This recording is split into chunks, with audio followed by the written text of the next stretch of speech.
নমস্কার বন্ধুরা, fresher job Bangla YouTube চ্যানেলে তোমাদের সবাইকে স্বাগত। তো বন্ধুরা, 28,636টি পদে তোমরা যারা জিডিএসে আবেদন করেছো এবং তোমরা যারা ফার্স্ট মেরিট লিস্টের অপেক্ষায় রয়েছো যে কখন ফার্স্ট মেরিট লিস্ট বেরোবে, তো তোমাদের জন্য কিন্তু অত্যন্ত গুরুত্বপূর্ণ আপডেট, ভিডিওটিকে শেষ পর্যন্ত দেখো। তো বন্ধুরা, তোমাদের যে ফার্স্ট মেরিট লিস্ট অর্থাৎ ফেব্রুয়ারির কিন্তু 28 তারিখে বেরোনোর কথা ছিল, তো সেটা কিন্তু বের হয়নি এবং আজকে কিন্তু সোমবার, মন্ডে, আজকে কিন্তু বেরোনোর চান্স কিন্তু খুবই হাই রয়েছে। তো এখনও পর্যন্ত কিন্তু মেরিট লিস্টটা বের হয়নি। এখন কিন্তু আমি যে ভিডিওটি রেকর্ড করছি, এখন কিন্তু বাজে 11:48 এবং আজকে কিন্তু সোমবার। এখন কিন্তু আমি ভিডিওটিকে রেকর্ড করছি, তো এখনও পর্যন্ত কিন্তু ফার্স্ট মেরিট লিস্ট বের হয়নি। তবে আমার ভিডিও বলার পরে পরে এখানে কিন্তু 3টের পরেও তোমাদের ফার্স্ট মেরিট লিস্ট বেরোতে পারে, কিংবা বিকেল 5টার পরেও কিন্তু আজকে ফার্স্ট মেরিট লিস্ট বেরিয়ে যেতে পারে। আজকে কিন্তু খুবই হাই চান্স রয়েছে ফার্স্ট মেরিট লিস্ট বেরোনোর। তো আমি যদি তোমাদের আগের বছরের মেরিট লিস্টগুলো দেখাই, সেক্ষেত্রে কিন্তু তোমরা দেখতেই পাচ্ছ যে India post GDS merit list overview. তো আগের বছর অর্থাৎ 2025 সালের তোমরা যদি মেরিট লিস্টগুলো চেক করো, সেক্ষেত্রে তোমরা দেখতেই পাবে এখানে তোমাদের যখন ফার্স্ট মেরিট লিস্ট বেরিয়েছিল আগের বছর 2025 সালে, তখন কিন্তু 21শে মার্চ ফার্স্ট লিস্ট বেরিয়ে গেছিলো এবং দ্বিতীয় লিস্ট যেটা বেরিয়েছিল সেটা কিন্তু 21শে এপ্রিল, এবং তৃতীয় লিস্ট দেখে নাও 19শে মে কিন্তু বেরিয়েছিল, এবং পঞ্চম লিস্ট বেরিয়েছিল 9 জুলাই, এবং ষষ্ঠতম যে এবং লাস্ট যে লিস্ট সেটা কিন্তু বেরিয়েছিল 30শে জুলাই। তো তোমরা কিন্তু দেখতেই পেলে আগের বছরের যে মেরিট লিস্টগুলো সেগুলো কোন ডেটে বেরিয়েছিল। তো এবছরও কিন্তু মেরিট লিস্টটা বেরোবে, তবে একটু লেট হচ্ছে। আমার যতটুকু মনে হয় এবছর কিন্তু প্রায় 30 থেকে 40 লক্ষ প্রার্থী এবারে কিন্তু আবেদন করেছে, অনলাইনে কিন্তু আবেদন করেছে জিডিএসে, যেখানে 28,636টি পদে কিন্তু টোটাল এখানে কিন্তু ভ্যাকান্সিটা রয়েছে। তো হিউজ আবেদন করার জন্য এবছর কিন্তু লেট হচ্ছে, কারণ ডিস্ট্রিক্ট ওয়াইজ, স্টেট ওয়াইজ কিন্তু এখানে কিন্তু 10th পাসের যে মার্কশিট সেগুলো কিন্তু ভেরিফাই হচ্ছে। তোমরা সকলেই জেনে থাকবে এবারে কিন্তু এইচডিবি মেথডের মাধ্যমে সম্পূর্ণ ভেরিফিকেশানটা হবে, যার ফলে কিন্তু একটু লেট হয়ে যাচ্ছে। তো তাড়াতাড়ি কিন্তু তোমাদের আজকের মধ্যেই ফার্স্ট যে মেরিট লিস্ট সেটা কিন্তু বেরোনোর সম্ভাবনা খুবই বেশি। তো বুঝতে পেরেছো?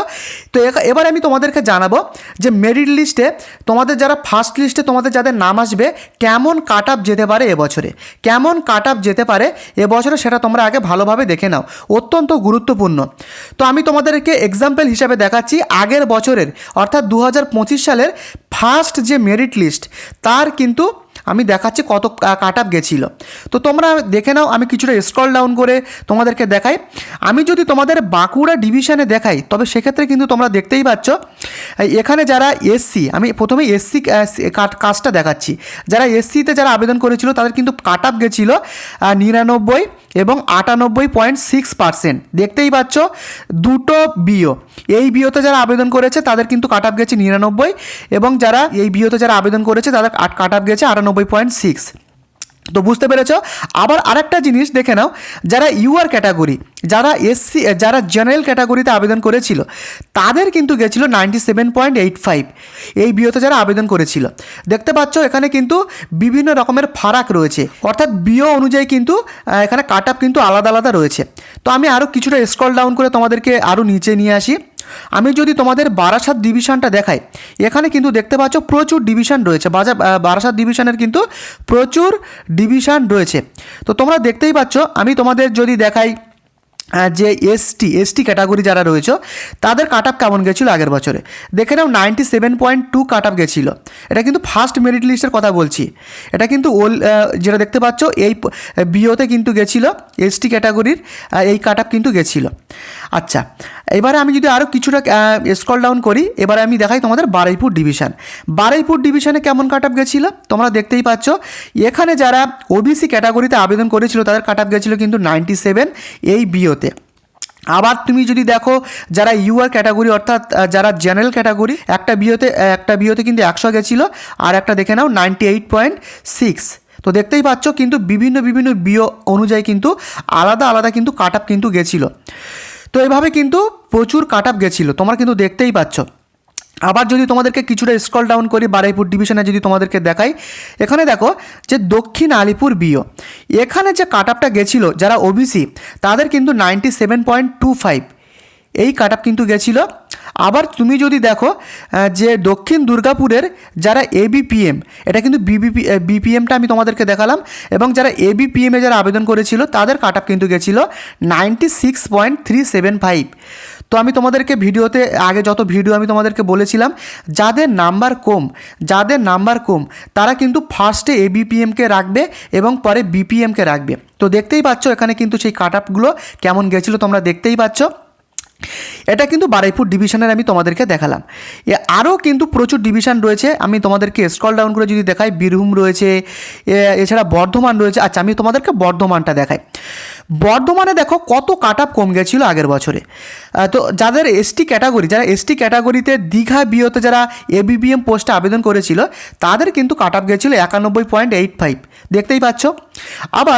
আবার যারা ইউআর ক্যাটাগরিতে আবেদন করেছিল দেবপুর বিও এবিপিএমে তাদের কাট আপ গেছিলো 98। তো জেনারেলদের কিন্তু কাট আপটা একটু বেশি যায়নি, তোমরা দেখতেই পাচ্ছ সেটা। আবার তোমরা যদি দেখো যে ওবিসি ক্যান্ডিডেটদের কেমন গিয়েছিল 98, 96। দেখো গনপুর বিও এবং গ্রামদিঘি বিও।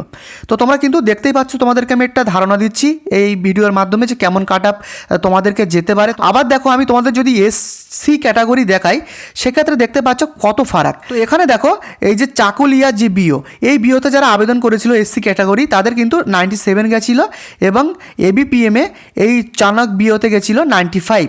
দেখতে পাচ্ছ যে বিও ক্যাটাগরি অনুযায়ী কত ফারাক রয়েছে। তো এরকম কিন্তু কাট আপ কিন্তু আগের বছর গেছিলো ফার্স্ট মেরিট লিস্টে। তো তোমাদের যাদের নাম্বার ভালো, যাদের 95+ যাদের নাম্বার রয়েছে তাদের কিন্তু সুযোগ রয়েছে ফার্স্ট মেরিট লিস্টে নাম আসার। এবং তোমাদের যাদের নাম্বার কম, আমি বলবো তোমাদের যাদের 70 রয়েছে, 80% রয়েছে, যাদের 90% রয়েছে, তোমাদেরকে বলবো তোমরা কিন্তু নেক্সট দ্বিতীয়, তৃতীয়, চতুর্থ, পঞ্চম, ষষ্ঠম এই মেরিট লিস্টের জন্য তোমাদেরকে কিন্তু ওয়েট করতে হবে। তো ওই সমস্ত লিস্টে কিন্তু তোমার নাম আসার চান্সটা একটু রয়েছে। তো বুঝতে পারলাম। তো আগের বছর কিন্তু টোটাল প্রথম মেরিট লিস্ট থেকে টোটাল 6খানা মেরিট লিস্ট কিন্তু বেরিয়েছিল। তো এবারও কিন্তু সম্ভাবনা রয়েছে 1 থেকে ওই 5টা কিংবা ওই 6টা কিংবা 7টা পর্যন্ত কিন্তু মেরিট লিস্ট বেরোনোর। তো বন্ধুরা আজকে কিন্তু মেরিট লিস্ট তোমাদের বেরোতে পারে, বিকেল 5টার পরেও বেরোতে পারে, আবার দুপুর 3টের পরেও কিন্তু বেরিয়ে যেতে পারে। তো কী কী ডকুমেন্টস তোমাদের লাগবে আমি তো গতকাল যে ভিডিও সেই ভিডিওতে আমি তোমাদেরকে বলেছি কী কী ডকুমেন্টস তোমাদের নিয়ে যেতে হবে এবং কোন ডিভিশনে তোমাদেরকে নিয়ে যেতে হবে, সমস্ত কিছুই কিন্তু বলেছি। আর তোমার মোবাইলে কিন্তু তোমাদেরকে SMS কিংবা জিমেল করে দেবে যে কোন ডিভিশনে তোমাদেরকে যেতে হবে ডিভি ভেরিফিকেশান করাতে, ডকুমেন্ট ভেরিফিকেশান করাতে। কী কী ডকুমেন্টস লাগবে আমি আগের ভিডিওতে বলেছি, আমি আর এই ভিডিওতে বলছি না। সেই ডকুমেন্টসগুলো কিন্তু তোমাদেরকে যেদিন তোমাদের SMS আসবে তার 15 দিনের মধ্যে কিন্তু ডকুমেন্ট ভেরিফিকেশান করাতে যেতে হবে। তারপরে গেলে কিন্তু তোমাদের পুরোপুরিভাবে ক্যান্সেল করে দেওয়া হবে ডকুমেন্ট ভেরিফিকেশান থেকে। তো এটুকু তোমরা মাথায় রাখবে, 15 দিনের মধ্যে কিন্তু যেতে হবে।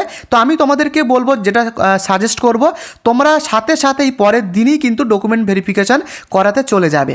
বুঝতে পেরেছো? বেশি দেরি করবে না। তো এরকম কাট আপ কিন্তু এবছরে যাবে, তোমাদেরকে একটা ধারণা দিলাম, এরকম কাট আপ কিন্তু যাবে। তোমাদেরকে এবার বলবো তো তোমরা কিভাবে অনলাইনের মাধ্যমে তোমাদের ফার্স্ট মেরিট লিস্ট চেক করবে। আমি তোমাদেরকে দুটো উপায় বলছি। প্রথমত তোমরা কিন্তু আমার টেলিগ্রাম চ্যানেলটিকে ফলো করতে পারো।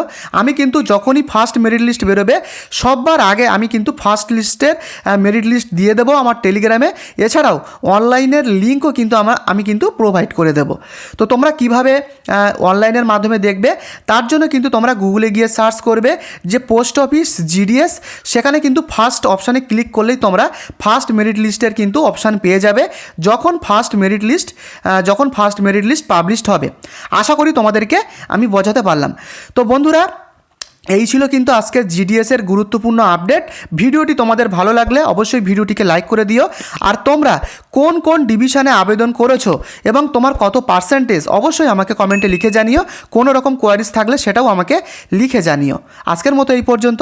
চ্যানেলে নতুন হলে সাবস্ক্রাইব করে দিও, ভিডিওটিকে লাইক করে দিও। ধন্যবাদ।